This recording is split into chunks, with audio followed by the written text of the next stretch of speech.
हमारे कैंडिडेट ने अपने पेपर जो रिटर्निंग ऑफिसर के थे, जांच पड़ताल के बाद उसको दिया गया ये आपका सर्टिफिकेट, एक्सेप्टेंस सर्टिफिकेट। उसके साथ में एक्सेप्टेंस सर्टिफिकेट के साथ में उनके बैंक ओपनिंग अथॉरिटी लेटर दी गई और जो उनका एक्सपेंडिचर बुक होता है वो दिया गया। माने जांच पड़ताल के बाद ये 12:15 पौने 5 बजे उनको कॉल आती है, जरा 2 मिनट आइए, आरओ साहब ढूंढ रहे हैं, कुछ पेपर्स वगैरह आपको और देने हैं, कुछ चेक करना था और पेपर्स देने।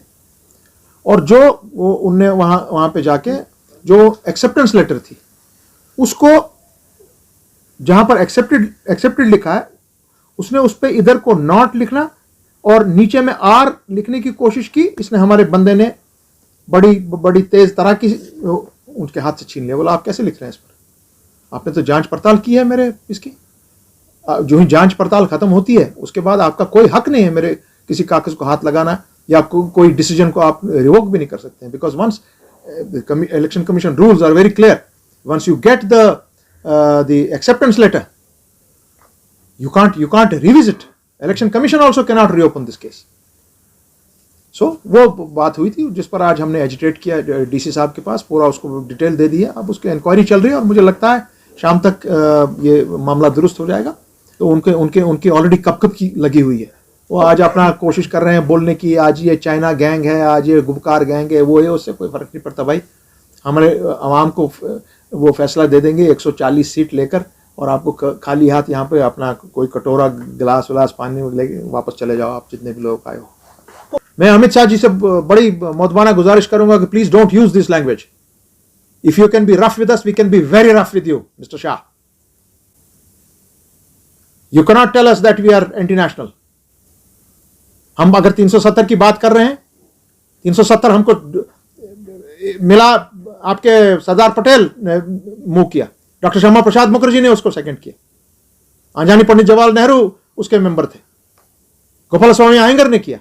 अगर इस वक्त वो बात करने और पार्लियामेंट के थ्रू इसको अप्रूव किया गया तो क्या वो सारी पार्लियामेंट एंटी नेशनल थी? अमित शाह जी ये क्या आप पढ़ा रहे हैं पर्टिकुलर लोगों को बाहर, और आपको अब कुछ नहीं मिल रहा है कि किस तरह इनको हम अनर्व करें, कांग्रेस को किस तरह अनर्व करें। आप अपने नेशनलिज्म ला रहे हैं सामने। किसको? कश्मीर को दिखा रहे हैं आप नेशनलिज्म, कश्मीर को दिखा रहे हैं आप सेक्युलरिज्म। हमारी तारीख 5000 साल पुरानी है सेक्युलर कैरेक्टर की। हम आप जैसे लोगों को सिखाते हैं सेक्युलरिज्म क्या होता है, आप क्या सिखाएंगे हमको? और अगर हम एंटी नेशनल हैं, हम कम्युनल हैं, आप क्या हैं फिर? कम्युनलिज्म तो आप कर रहे हैं, हम तो नहीं कर रहे हैं। गलत लैंग्वेज तो आप इस्तेमाल कर रहे हैं। आप अपने देखिए आपके बीजेपी के प्रवक्ता यहां के क्या लैंग्वेज इस्तेमाल कर रहे हैं, वो तो गाली गलौज पे उतरे हैं। आपने तो इलेक्शन अभी हमने लड़ा भी नहीं है, आपने तो ऑलरेडी डिफीट कंसीड कर दी। You have agreed that you are defeated by the language that your people are using. It is very sad कि in a constitutional and democratic setup, in a secular setup, such language is being used against whom? Farooq Abdullah, your current member of parliament, forward chief minister 3 times। और आपको ये याद रखना चाहिए अमित शाह साहब, आपके तमाम बीजेपी के मेंबरान को, लीडरान को, कि नेशनल कॉन्फ्रेंस के कम से कम 10-15 हजार लोगों से जायद उन्होंने अपनी जानें गंवाई हैं 1989 से आज तक। तो एंटी नेशनल वो है? मुझे तो लगता है आप हैं एंटी नेशनल सबसे बड़े। आपकी हिम्मत कैसे होती है ये बोलने की?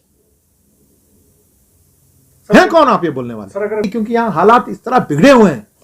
कश्मीरी में उन्होंने कहा, मैं कश्मीरी में बोलूंगा आपको अमित शाह जी, अगर आप सुन रहे हैं ये, और जितने भी आपके रात को ये टीवी पे ये चिल्लाते रहते हैं, उनने कश्मीरी में कहा, वहां कह रहे हैं चाइना क्या है। उसका मतलब होता है यार वही कुछ करते हैं हम, यहां तो मुसीबत फंस गए, बस पकड़ लिया उसको। ये जी चाइना आपको हेल्प आ रहा है, और कल से आपके लोगों ने बोलना शुरू कर दिया ये तो चाइनीज स्पॉन्सर्ड है। ओ भाई फिर आप लोग क्या कर रहे हो दिल्ली में बैठकर? किसने आपको होम मिनिस्टर बनाया है हिंदुस्तान का? कहां से आपको ये मैसेज मिली है? तो क्या मतलब है आपका चाइनीज के लोग यहां बैठे हुए हैं? ली चिंगपिंग खुद आया हुआ है यहां पर। पाकिस्तान से कोई आया है? इमरान खान आया है क्या इधर? दिखाइए जरा कहां पर, हमको भी तो बताइए कहां चाइनीज है, देखें हम भी कहां है। क्या आप सिखा रहे हैं, क्या आप दिखा रहे हैं हिंदुस्तान के लोगों को? गलत, झूठ, फरेब, धोखा, और कोशिश आप कर रहे हैं कि ये जम्मू कश्मीर का माशरा ये ब्रेक हो जाए in the shape of region and religion. आप हिंदू और मुसलमान को लड़वाने की कोशिश कर रहे हैं, जम्मू और कश्मीर को फिर से बांटने की कोशिश कर रहे हैं। कल ही आपको करगिल ने एक करारा जवाब दे दिया। जो डेमोक्रेटिक अलायंस ऑफ करगिल है, जिसका वास्ता direct people's alliance of Gupkar declaration से आते हैं, they have rejected your Ladakh elections. उन्हें रिजेक्ट किया है आपका ये क्या कहते हैं आपका शेड्यूल 6।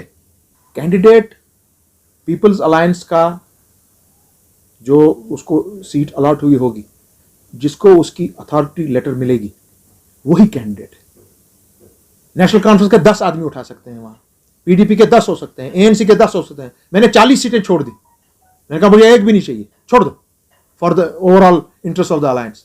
अगर मैंने भी सुना है कि मेरे भी लोग कुछ जगहों से करीब 10, 15, 16 के मेरे को इंफॉर्मेशन आई है कि वो भी आज़ाद मेंबरों के तौर पे उठ रहे हैं। मैं उनसे इतना ही कहूँगा कि भाई ये आज झगड़ा आपके और मेरे बच्चे के फ्यूचर के लिए है।